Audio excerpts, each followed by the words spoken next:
Right, another evening at the workshop, and first job is to change the wastegate spring on my big turbo one. I've got the springs. I'm not entirely convinced they're the correct ones, but they were sold as the correct ones, so it should be quite easy. Although, to be honest, so far it's not gone too well, seeing as I've jacked up and put the car on axle stands when I could have just put it up in the air and the lift. But my brain clearly isn't working too well. But fuck it, it's there now. So I'm going to do that first, hopefully, and go from there. Right, so wastegate's off and apart. This was the spring. It's a large one, but it's not coloured. So guessing what one it should be, I don't know. But I've got all the springs here, big and small.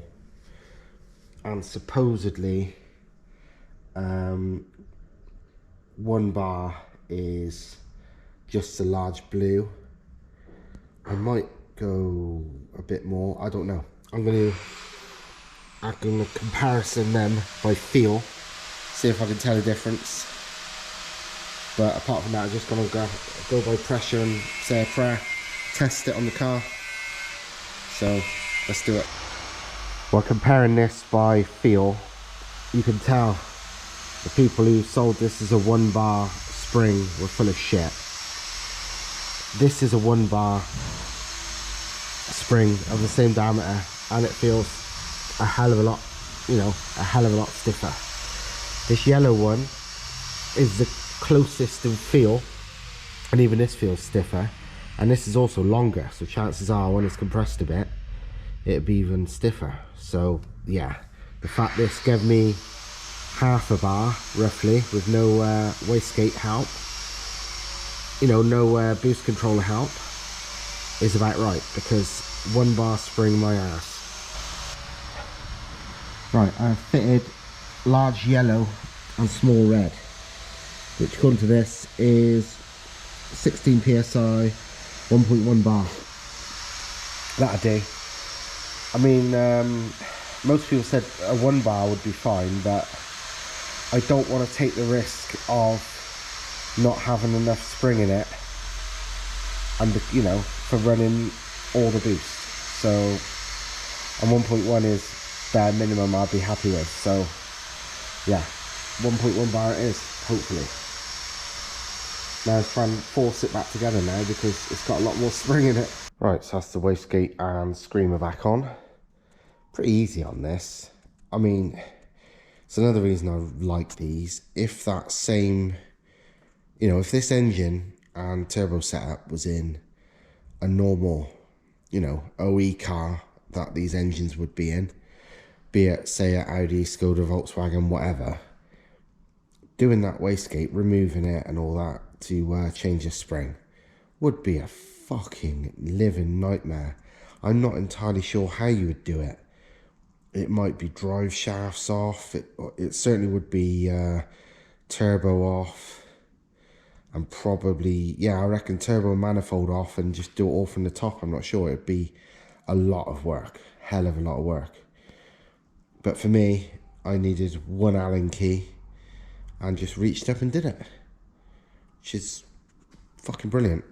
Like I always say, how hard a car is to work on is a big part of if I like it or not. And this would have took me a lot less time if I didn't keep making stupid bloody mistakes of forgetting to do things. And if I would have done that on a car that was a nightmare to do, it would have took me hours. Every time I fucked up and had to go back. Whereas on this, it was like a couple of minutes. So yeah, it's a winner. So with literally nothing left I can do to this at the moment, it's all done. I guess I better get cracking on this. I reckon my first job, probably, realistically, because I haven't got that many things to do to it, is to remove as much interior as I need to and fit the roll cage. Engine could go in last. I know how to do it anyway. It's already got coilovers, so I don't need to do that. Yeah. Let's start removing the interior, I think. Just starting on this, and I've realised, despite owning, what, 5 of these now, because I never get the roof down, I don't even know how to do it. Like, is that it? That can't be it. No. I have no fucking idea how the roof goes down. I also don't care that much. But, weirdly, despite it being almost December, there was I think that's a wasp, sort of hibernating in the fucking fold of the soft top. But I'm pretty sure that's a wasp and they're nasty fuckers, so I'm not going to help it. I'm going to put it outside. Oh, there you go. I got that down now. Just took a bit more forcing, but that's fucking shit. I'm getting rid of this ASAP. I've got to work out how to remove it now too, because, well, remove it without destroying it. Pretty sure my other ones I just wrecked it, but actually no, this roof isn't in very good condition, is it? So fucking, who cares? I'll just ruin it. Yeah. Let's get the seats out too. I'll keep them because they're tidy, so they might be good for another car. I also want to see what they weigh. That's better. Looks way better already. But yeah, 15 minutes or so, and all the rear interior is out. A lot easier doing it the second time round or the third time round, or however many times I've done this. 3 times? Wow. 2.5, because on the yellow car I did it, but I did it a lot more brutal. This way, I've removed all this without breaking anything. But very easy. Basically what I'm doing now is I'm removing all the interior that I need to fit the roll cage, because that obviously is my, well, realistically it's my first job. If I recall now, I think I need to remove the sound deadening to make things fit, because the rear feet sit on the corner bits where there's sound deadening at the moment. I wish I could remember, because obviously I did it on the yellow car, but that's what my brain seems to think. So I'm going to get the heat gun now, because that's the trouble with this sound deadening. It's fucking awful, and it doesn't just, you know, come off nicely. So I'm going to get the heat gun and remove this motherfucker. Right, progress. It's now midnight. I don't know how long it's taken me. Not that long. Hour or 2, but the back is transformed. It's actually a lot nicer than that one now. But it's, again, because this isn't the first time I've done it, I know exactly what to do now, and everything's fucking well easier the second time around. But yeah, I removed all the sound deadening. I had to there and there, because that's where the cage feet go for the rear, and it doesn't fit properly otherwise. But obviously I removed the rest of it anyway, which is there, middle, all along the back, and there. And yeah, that took some time, because, well, it's one of those sound deadenings on this, and I remember from the last time, but again, I didn't have any handy, so I couldn't do anything about it. It's one of those sound deadenings where to save yourself a lot of mess and hassle, you're better off just ordering some dry ice to do it with, because that's clean and tidy. People in America, you know, act like, oh, you know, why don't you use dry ice? Like, because they can get it fucking anywhere, but it's not commonly available just in shops in the UK. You have to order it online. I've done it before. It's not that much money, and it's fucking ace, but it's not convenient. We can't just pop next door and buy a bag of fucking dry ice. So yeah, that's why we tend to do it the hard way with a heat gun and a scraper and whatever. But sometimes it's easier than others, depending on the type of sound deadening shit. On some cars, you can literally just hit it with a fucking hammer and chisel and it comes off in big lumps and it's fine. Leaves no mess. These cars, though, it's not like that. The sound deadening is really like sticky, horrible shit. So like, even when you heat gun it, that gets off. It leaves a lot of residue, more than it does on most cars, to be honest. I'm glad there's not that much sound deadening on these, because what there is nasty. So basically what I did is heat it up, scrape it off, and then see that can there? That's got some old fuel in it. I couldn't tell if it was petrol or diesel. I think it was petrol. And put some of that on some blue roll and just basically cleaned it all up with that, because the sound deadening gunge, the tar that's left, nothing cleans it off better than petrol. Like nothing. Funnily enough, before I realised there was some petrol here, I had to go with some other things I just knew was lying around. Isopropanol, which is what that big can is over there. No, that does nothing. In fact, isopropanol is the least useful fucking nasty stinky chemical I've ever fucking had.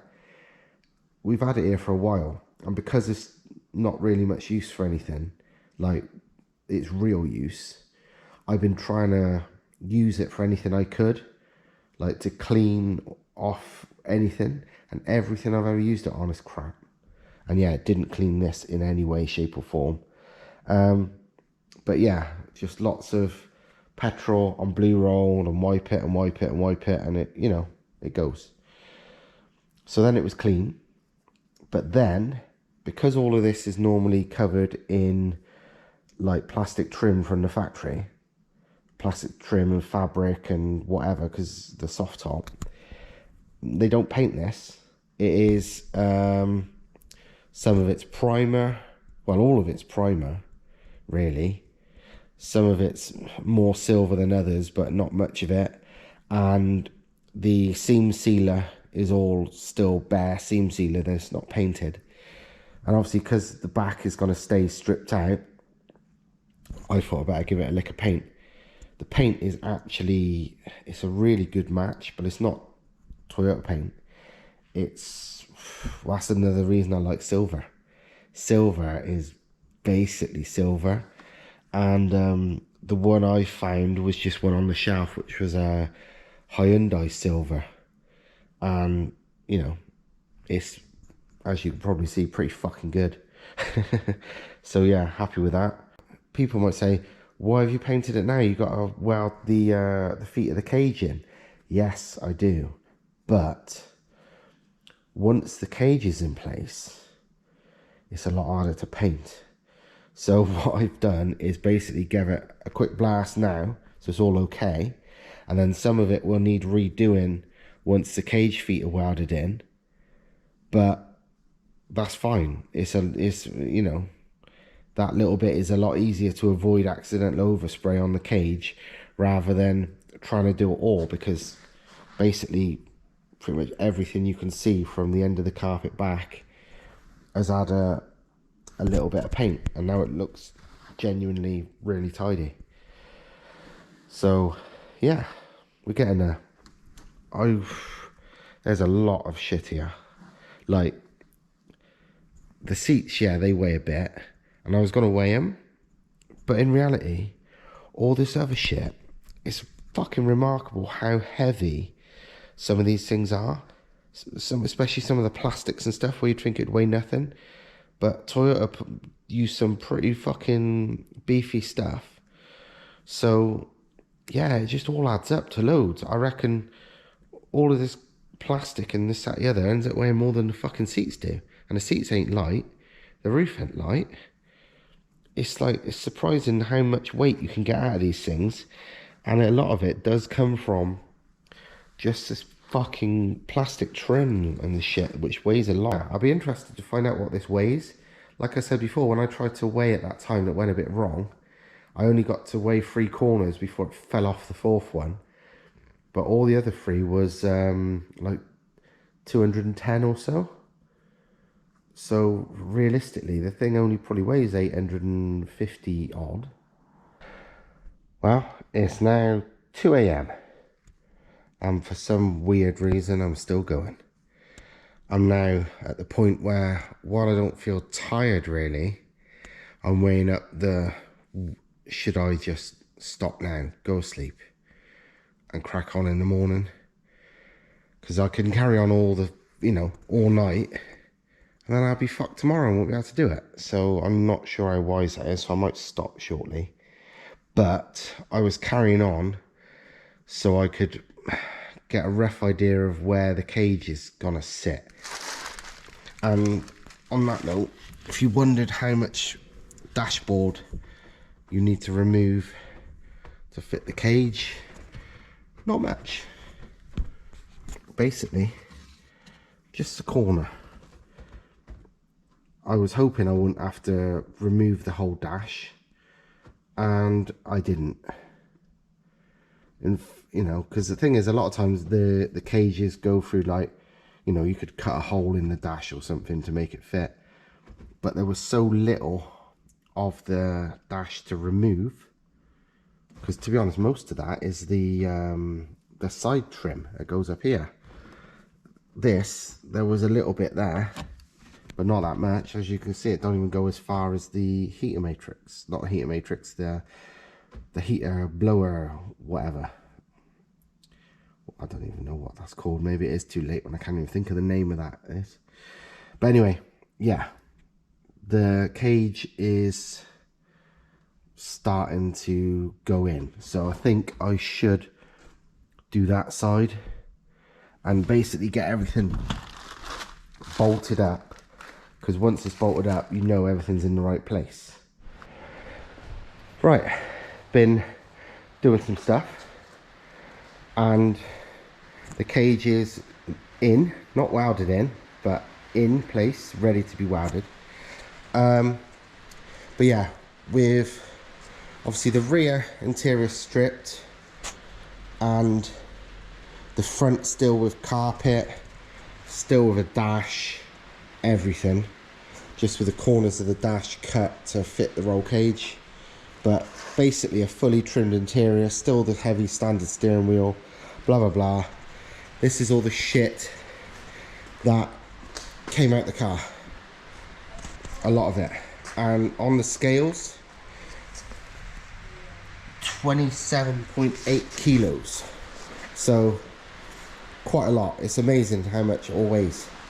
I can't be bothered to show you again, but weighed the hard top, that weighed 21 kilos, and the seats were 16, I think 16 and a half kilos each.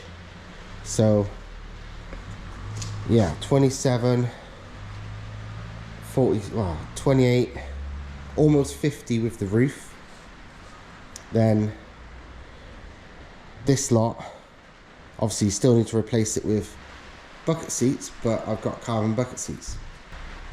And I think the race hard tops, I think about 5 kilos, I think they are.